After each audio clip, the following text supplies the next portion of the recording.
What if Adam realized that the being he called God was actually the devil? This isn't me just being edgy for clicks. This is straight from a banned ancient gospel called the Apocalypse of Adam, and it was hidden for over 1,500 years because its message was that dangerous. Why? Well, because in this version, Adam doesn't just eat from the tree of knowledge, he remembers where he came from and uncovers a secret about what you and all of us really are. But most terrifying of all, he discovers what God really is. And the moment he realizes the truth, everything goes to hell. But this isn't just about Adam and Eve. This is also about Noah, the flood, and the dark deal he made with God in secret to control the world. And it exposes a war between light and darkness that's happening right now. Adam also reveals that there's someone coming, a being more powerful than the God of the Bible, a being that's so dangerous that the rulers of this world have been desperately trying to erase him, a being called the Illuminator. So if you ever had that sneaking suspicion that the Garden of Eden felt a little off, congratulations, you're onto something. But before we get to that, before I tell you what Adam actually saw, you need to ask yourself this one thing. Why would the first human believe that the one who created him was actually his enemy? And if Adam was right, then who the hell has the world been worshiping this whole time? Now picture this, it's 1945, and buried near the tombs of Egypt,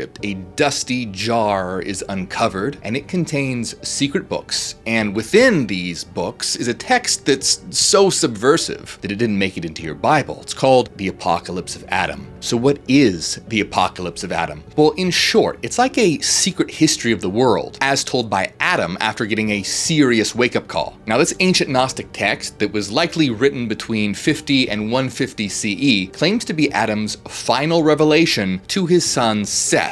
Now, the Gnostics were an early group of Christians, and they believed the entire world was a prison of illusion ruled by a fake God. See, for the Gnostics, the story of Adam and Eve wasn't about disobedience, it was about an escape attempt. Essentially, what this book reveals is that mainstream religion is the longest running scam in cosmic history. The Apocalypse of Adam is like Adam's last will and testament, except instead of property, he's leaving behind forbidden knowledge. Knowledge about who God really is, and that the flood isn't what it seems, and a mysterious being known as the Illuminator. So, the question is, are you ready to hear Adam's side of the story? So imagine this, Adam is old, not just old, but ancient. Nearly 700 years have gone by since he first walked in Eden. And now he calls for his son Seth. And there's something that he wants to tell him, something that's buried deep in his heart for centuries. So Adam speaks and says, "Listen to my words, my son Seth. When God had created me out of the earth, along with Eve, your mother, I went about her in a glory which she had seen in the eon from which we had come forth." So this is the moment where everything gets turned upside down, because Adam is saying that God just created their bodies, but that he and Eve actually came from somewhere else entirely. They were brought here, and Eve, she remembered. She looked around and was like, hold on, this place sucks. Eve basically went from living in Rivendell to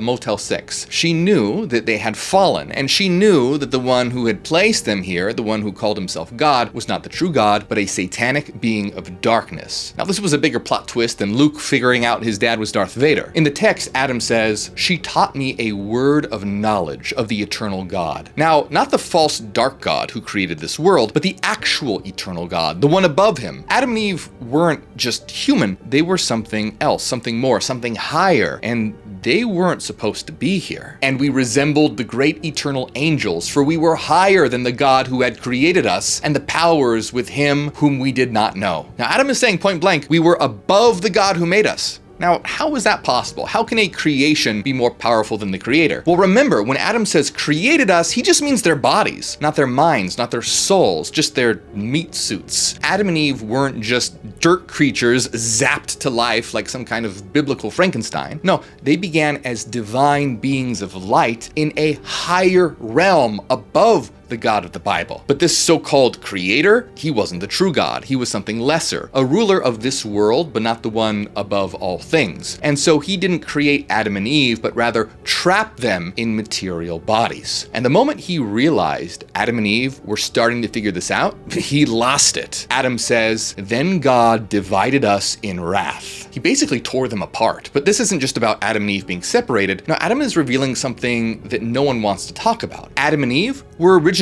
one being, neither male nor female, a single divine entity, a unity, a perfect being of light and knowledge. And this God, he was pissed, so what did he do? He ripped them in two, not just physically, but spiritually as well. This is why Adam says, "Then we became two eons." He divided them because united they were powerful, united they were divine, but separated they were weak, lost, and the worst part is they forgot. The glory in our hearts left us, me and your mother Eve, along with the first knowledge that breathed within us. Their knowledge, their connection to the true highest God, the realm of light, was stolen from them. And what happened next is even worse, because once their knowledge was gone, once they forgot who they were, they became the slaves of the false god. Adam says, "And we served him in fear and slavery." That's right, not love, not devotion, fear and slavery. This wasn't about some benevolent God, father, taking care of his creation. This was a dictator, a control freak, a cosmic narcissist who needed Adam and Eve to believe that they were nothing. He basically wanted to use humans for his own personal cosmic game of Sims, and it worked. Adam and Eve thought they were just broken, lost humans. The text says, "Since that time, we learned about dead things like men." What did they learn? Well, dead things, which means the things of this world, the material, the finite. Adam is saying that after losing their knowledge, they started to focus on the dead world of matter instead of the divine world. And that's exactly what this so-called God wanted. He didn't want Adam to know he was divine, or that Eve was divine, or that they used to be a unity. He wanted them to remain asleep, because an awakened Adam, a human who knew where they came from, that was very dangerous. And that's why Adam wanted his son to know the truth, because Adam wasn't just trying to tell Seth, he was trying to tell us. Now, at this point, if you're Seth listening to Adam's story, you're probably wondering, hey Dad, have you been smoking the fig leaves or something? Because this isn't the version that I heard. But Adam's like, oh no, it gets worse, just wait. So he keeps going because he's just getting to the good part, the part where he wakes up. See, Adam spent centuries trapped in ignorance. He'd forgotten who he was, what he had lost, and he was serving the false god, the devil, in fear and slavery. But then something happened. One day, Adam looked up and saw three beings unlike anything he had ever seen before. "And I saw three men before me, whose likeness I was unable to recognize, since they were not the powers of the God who had created us." So Adam's saying these beings were beyond the power of the God who ruled this world. These weren't just angels or demons. These weren't anything that belonged to the false god's kingdom. They were messengers from the true reality, the realm of light, and they spoke. "Arise, Adam, from the sleep of death, and hear about the eon and the seed of that man to whom life has come, who came from you and from Eve, your wife." They basically shake Adam and go, hey, you guys used to be with the real God, remember? You've been fooled by a cosmic con artist. So Adam and Eve basically just had the spiritual equivalent of a DMT trip and realized reality's fake. These three figures awakened Adam and Eve, helping them remember the eternal God and even cluing them in on something important about their future son, Seth. At the time of Eden, they didn't have Seth yet, so talk about prophecy. These angels gave them a spoiler. Hey, you're gonna have a kid, and he's kind of a big deal. Adam probably turned to Eve and was like, hey honey, did you just see three glowing people, or did that forbidden fruit hit me too hard? And Eve's like, no, I saw them too. So apparently our boss is a fraud and a huge dick. Now this is a big turning point here, because Adam is now aware that the one they've been calling God is not the ultimate source. He's pretty much the ultimate asshole, a lower pretender. So what did the enlightened Adam and Eve do now? Well, they can't exactly storm out of the universe or overthrow the false god. He still has them on lockdown and split apart in the material world in bodies. So instead, they decide to bide their time and pass on the secret knowledge to their prophesied child, and ultimately us when the time is right. But then suddenly he appeared, the false god, the one who had enslaved them. And Adam said, and the Lord, the God who had created us, stood before us. He said to us, Adam, do you not know that I am the God who created you? And I breathed into you a spirit of life as a living soul. This is textbook gaslighting from a cosmic catfish. He knows Adam is starting to wake up, and so he wants to try and shut it down. The very fact that this God has to ask Adam, do you not know that I created you, shows that something's way off here. The real creator wouldn't feel threatened or have to try and explain himself, but this God, he's terrified. Now fast forward to after Eden. Adam and Eve end up having kids. Cain and Abel, drama happens, but it's not covered in this text, and that's a story for another time. But eventually, Seth is born, who is the third son. And in Gnostic tradition, Seth is the ancestor of what's known as the race of Seth. What this means is that everyone who comes from the line of Seth will have secret knowledge hidden inside. Could that be you? We'll get to that. But first, we're back to Adam in his twilight years, finally revealing all of this to Seth. So you can imagine that Seth is having his world turned upside down right now, as his dad is basically saying, so yeah, the snake was the least weird part of the story, kid. Let me tell you what really happened. So Seth is basically getting the family secret, a secret that's so dangerous that generations of Gnostics would later hide it from Orthodox Christianity under penalty of death. This is Adam's apocalypse, meaning revelation. See, the word apocalypse is Greek, and it actually means unveiling or revealing, not mass destruction. So the apocalypse of Adam is the true story as Adam sees it, and also a prophecy of what's to come, and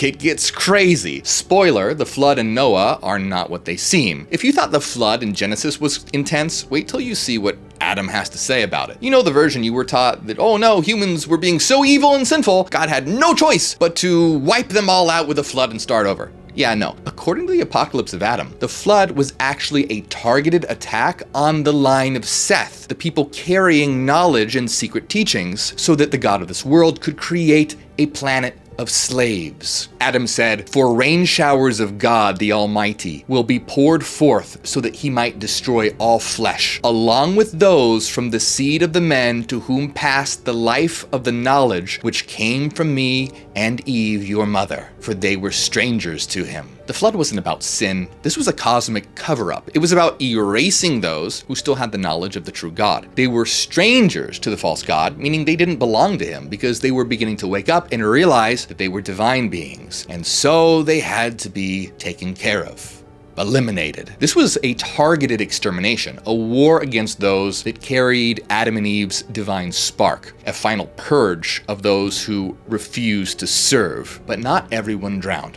One family was spared. See, in the apocalypse of Adam, Noah isn't exactly the hero that we've heard about. He's more like a loyal servant who's spared because he made a deal with the false god, the true devil, to create a world built on obedience, fear, and control. Let me explain. The text says, "And God will say to Noah, Behold, I have protected you in the ark, along with your wife and your sons, and their wives and their animals. Therefore I will give the earth to you, you and your sons. In kingly fashion you will rule over it, you and your sons." So the false god gave Noah dominion over this new world. Sounds great, right? But hold on, because this wasn't a reward, this was a contract with terms and conditions, and the terms, keeping the world enslaved. Noah became the ruler, but only as a servant of the false god. So this is the moment where Noah openly declares that humanity will serve in fear and slavery forever in exchange for dominion over the world. The apocalypse of Adam says, "Then Noah will divide the whole earth among his sons. He will say to them, I have divided the earth among you, but serve him in fear and slavery all the days of your life. Let not your seed depart from the face of God the Almighty." So with this world order, God wouldn't have to wipe out humanity because humanity was willingly enslaving itself. Sound a little familiar? Kind of like the world we live in today? A world where knowledge is suppressed, a world where fear is worship. So is that it?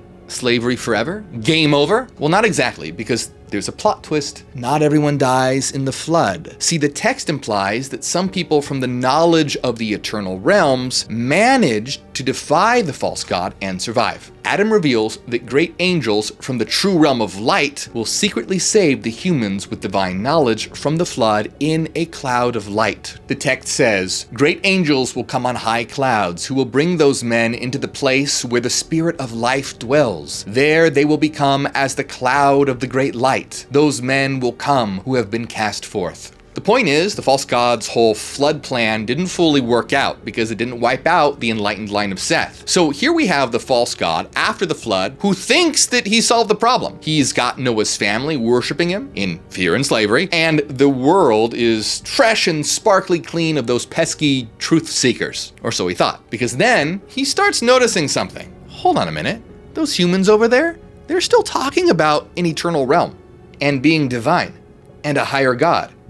Where the hell did they come from? So at first, the false god thinks that Noah broke the deal. And God will say to Noah, "Why have you departed from what I told you? You have created another generation so that you might scorn my power." Now Noah, who's probably crapping his pants about now, immediately denies responsibility. Then Noah will say, I shall testify before your might that the generation of these men didn't come from me nor my sons. So these humans who have divine knowledge, what did they do? Well, they went to live in a holy city with the angels of light, a city of knowledge and enlightenment for 600 years. And the false god hated them because he knew that the knowledge had survived and that it could spread. And that's exactly what happened, because some of Noah's own descendants, they're about to flip sides. Then others from the seed of Noah's sons will come, 400,000 men, and sojourn with those men who came forth from the great eternal knowledge. 400,000 of Noah's bloodline just split. They abandoned the system. They went to the Holy Land, this city of enlightenment, and joined forces with those who had the spark of knowledge. This was a straight up revolt, a direct threat to the false god's kingdom. So what happened next? A war. A full-scale war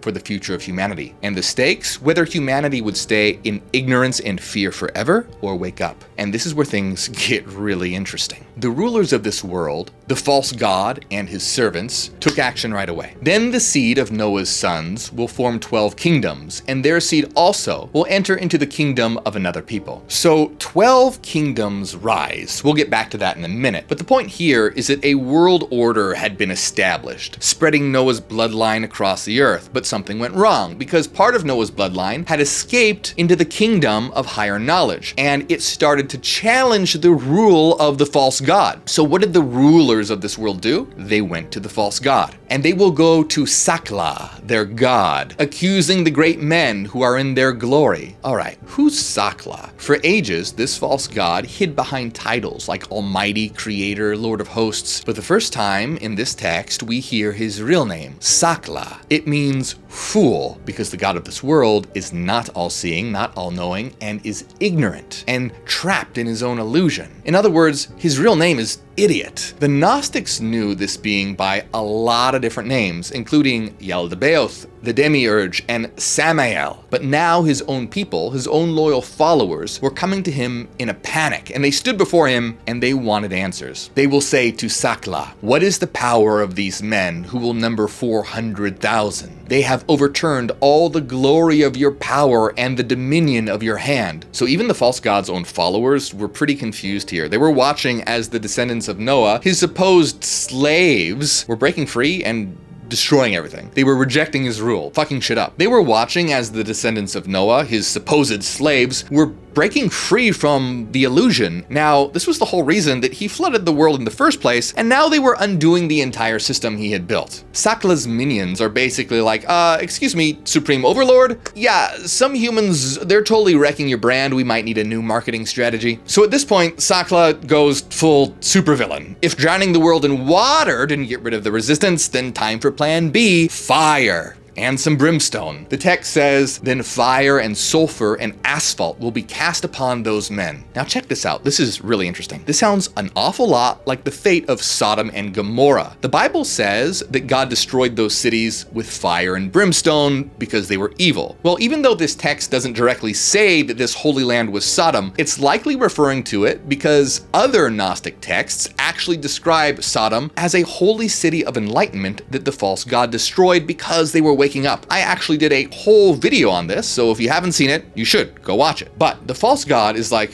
okay, all right, water failed, so let's try fire. So he nukes a chunk of the world with fire, and Sakla's basically trying to delete the enlightened, like Thanos snapping his fingers, or Palpatine going full Order 66. But just like when Sakla tried to destroy the world with water, the same thing happened here, because the people were saved by a cloud of light from the true realm. And great clouds of light will descend, and other clouds of light will come down upon them from the great eons. Abrasax and Sablo and Gamaliel will descend and bring those men out of the fire and the wrath. These weren't just angels. These were beings known as eons that were infinitely more powerful than Sakla. Abrasax, or Abraxas is actually an incredibly interesting being that's had a lot of influence on our modern world. Some scholars believe the word abracadabra comes from Abraxas, and he even influenced the world of psychology. It's pretty crazy. If you want me to do an entire video on Abraxas, let me know in the comments. But the point here is that these beings are basically like Uber rides sent by the true God. They scoop up the endangered knowers of truth and whisk them off to safety in the eternal realms. They will be safe and become like angels. In short, not today, Sakla. So let's recap these cosmic temper tantrums. First, the flood. Sakla tries to drown the truth. The result, fail. Some truth holders survive in a cloud of light. Second catastrophe, fire and brimstone, probably the city of Sodom. Sakla tries to burn the truth. Result, fail. The good guys escape in a cloud of light. Sakla's reaction, what the fuck? How are these puny humans outsmarting me? So at this point, the score is knowledge 2, Sakla 0. You almost feel bad for the guy. Well, I mean, not really. He is trying to wipe out humanity after all. Not good. But the war between the false god and those who had the true knowledge, this wasn't over, because a new challenger is about to enter the chat, and he's known as the Illuminator. Basically an enlightened version of the Terminator or John Wick rolled into one. But before the Illuminator arrives, make sure you illuminate the like and subscribe button. And check out my books and downloads on inner transformation. Links to all of that are in the description of this video. So at this point, Adam's like, look, Sakla's going nuts, trying to kill us all, but the reason we'll survive is because of this prophesied Illuminator. The text says, the Illuminator of knowledge will pass by in great glory to leave for himself fruit-bearing trees. So what's the deal with trees and fruit? Well, it means the Illuminator was coming to plant something, a seed of knowledge that would grow fruits of knowledge. Sound familiar? Forget a single tree of knowledge like in the Garden of Eden. The Illuminator was coming to plant a whole forest of knowledge. The text says, and he will redeem their souls from the day of death. Those who reflect upon the knowledge of the eternal God in their hearts will not perish. This is what the false god had built his entire kingdom on,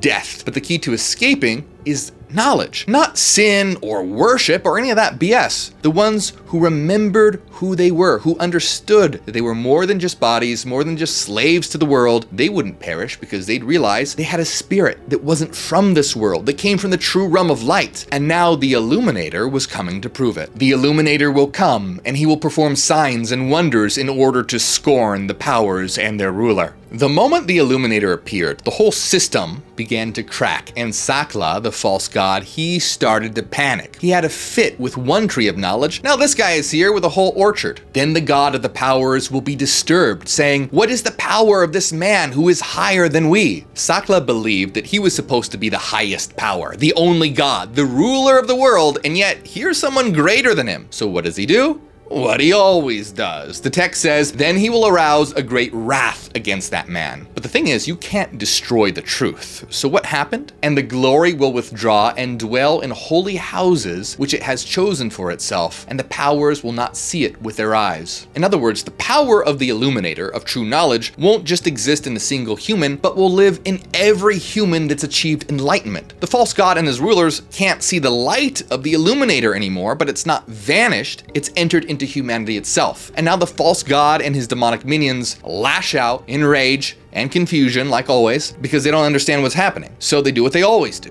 They punish. Then they will punish the flesh of the man upon whom the Holy Spirit came. But like I said, you can't kill the truth, and Sakla's own followers started to question. They're very confused. All the angels and humans that Sakla rules over were told that he was the one true God, but here was a being that was way more powerful than him. Then the angels and all the generations of the powers will ask, where did it, the Illuminator, come from? This is huge because this means that even the false god's own servants, his powers, his rulers, his angels, start to doubt him. They don't know where this being came from. They don't know how the system is breaking. They were so convinced they were on the right side of history, the side of the true God. And now they're starting to wonder, hey, maybe we're the bad guys here. But wait just a minute. Who is the Illuminator?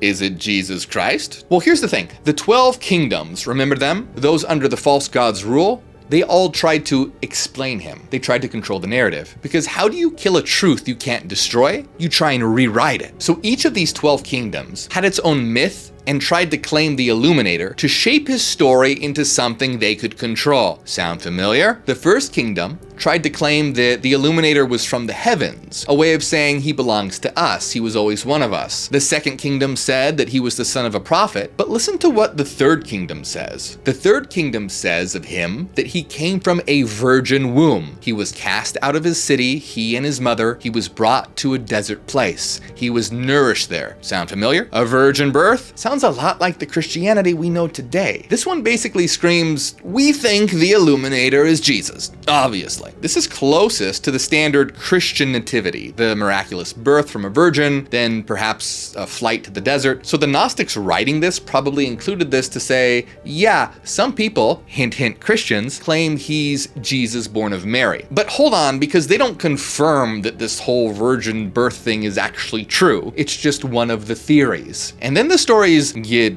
weirder. Some claim he came from a drop from heaven, thrown into the sea and reborn in the abyss. Others say he was born from flowers that was the result of divine desire. And each of these myths, well, what happens is they confuse the story. They make it impossible to see where he really came from, or what he actually is, or what his message is. But then a 13th kingdom had something to say. So where did this 13th kingdom come from? Well, remember, now the text doesn't explicitly say this, but this is very likely the kingdom formed from Noah's descendants who flipped sides and started to become enlightened. The text says, and the 13th kingdom says of him that every birth of their ruler is a word. He received glory and power. So this one's different. It doesn't tell a story about a virgin, a prophet, a flower, or a drop from heaven. It says that the birth itself was a word, a living idea that shatters illusion and reveals the truth. This is the most abstract of them all, less of a physical origin, more a metaphysical description, and they're on the right track. But the point that this text is trying to make is that we've been drowning in fake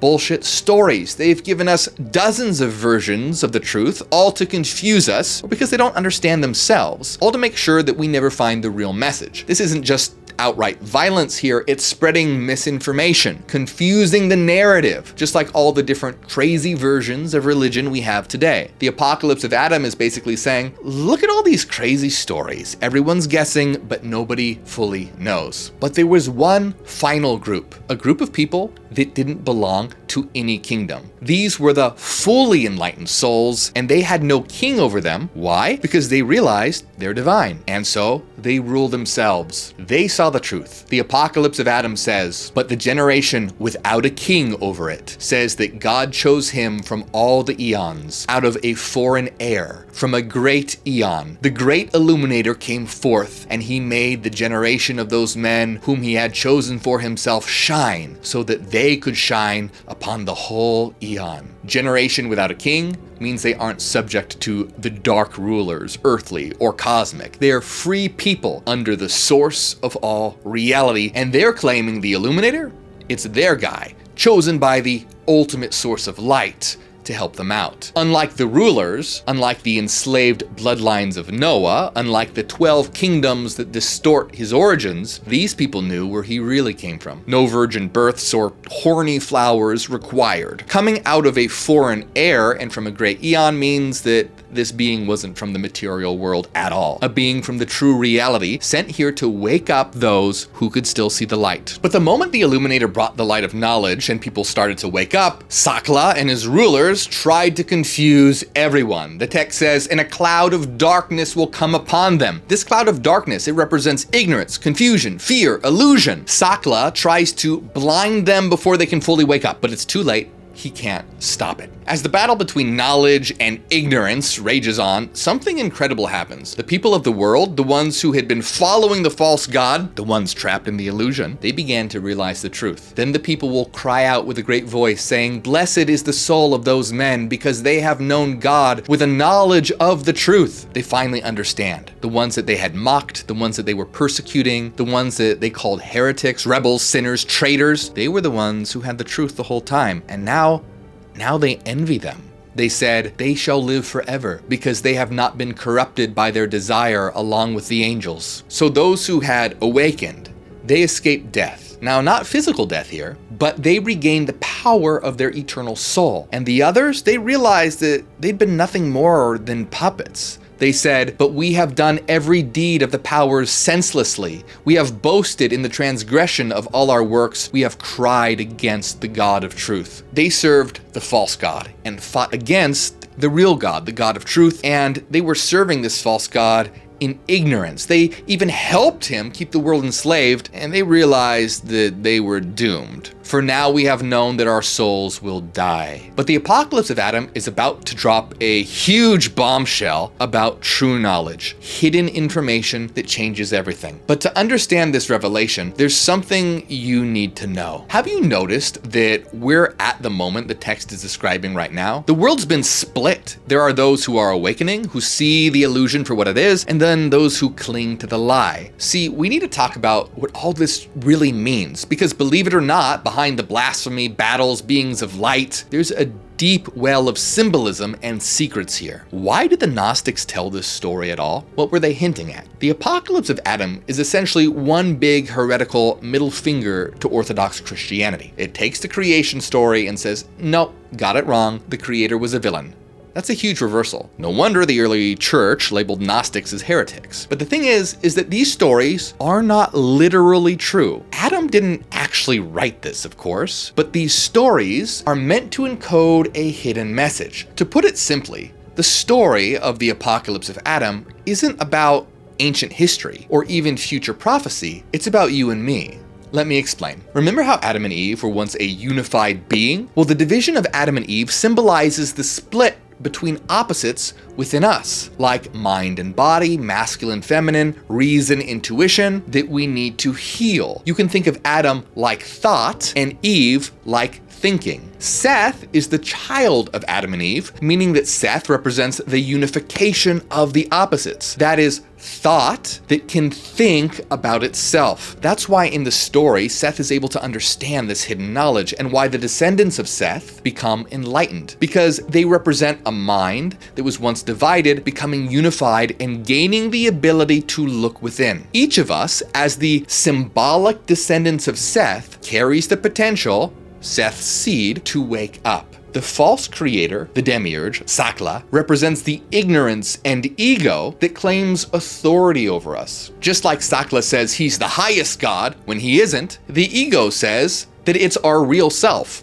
when it isn't. Overcoming that means overcoming our own ignorance and fear and realizing we're so much more than just our ego. The true God of light, that represents our higher self, our divine eternal self. Now, the Illuminator can come in many forms, but its essence is the same. It represents enlightenment, an idea that sparks a revolution in our minds, allowing us to realize what we really are. Now, with all this in mind, what's the final secret of the apocalypse of Adam? The apocalypse of Adam says, "The words they have kept of the God of the eons were not committed to the book, nor were they written." This is huge, because it means that the true knowledge was never written down. It was never put into books. So then, where is it? The apocalypse of Adam says, "For they will be on a high mountain, upon a rock of truth. Therefore they will be named the words of imperishability and truth. For those who know the eternal God in wisdom of knowledge and teaching of angels forever, for he knows all things." All right, so check this out. This knowledge on a high mountain means that it requires a higher level of consciousness to find it. That's why you can't find it in a book. It requires a higher level to even be able to understand it. And upon a rock of truth means this knowledge is eternal, the firm foundation of all existence. It can't be found in any book because it's found inside of you. Truth isn't even found in this book. Think about it. If you took this book to be literally true, it's nothing but an illusion, just like any other religion. But if you have the eyes to see a higher consciousness, you can look beyond the literal words to see what it's really telling you. In other words, the truth isn't found in the words themselves. The truth is within you. You have to look within. Sure, certain books and information can absolutely help you out, but ultimately, it's up to you to do the real work. There's an ancient aphorism that's been said for thousands of years, and it's one of my favorite sayings. It goes like this: "Know thyself, and you will know the universe and the gods." That's because the universe and the gods, they're all inside you. They are you. The apocalypse of Adam is all about transmitting this knowledge so that it will be the spark to wake people up, to get them to look within and transform us all into illuminators. The text says, "This is the hidden knowledge of Adam, which he gave to Seth, which is the holy baptism of those who know the eternal knowledge through those born of the Word and the imperishable Illuminators who came forth from the holy seed." In other words, baptism isn't about some holy water. It's about true knowledge and waking up to what you really are. It was never about joining some system. It was a declaration of war against the rulers of this world. Because not only does it represent a battle in our own minds, our own souls, but the apocalypse of Adam reveals that the world is destroying itself based on lies, illusions, violence, and misinformation. The real battle was never about good versus evil or sin versus salvation. It's knowledge versus ignorance. So which side are you on? This story, the hidden knowledge of Adam, isn't about something that actually happened in the past. It's about us. And it wasn't written by Adam, but it was written by an Illuminator. An enlightened soul that wants you to wake up, because the truth exists in you right now, waiting for you when you're ready to look within. And so the only question left is, are you ready to wake up? But there's another Gnostic text that reveals what happened before creation, before the God of the Bible even existed. And it's basically the mind-blowing prequel to everything that we just talked about. So watch my video called "The Real Reason God is Trapping Souls on Earth."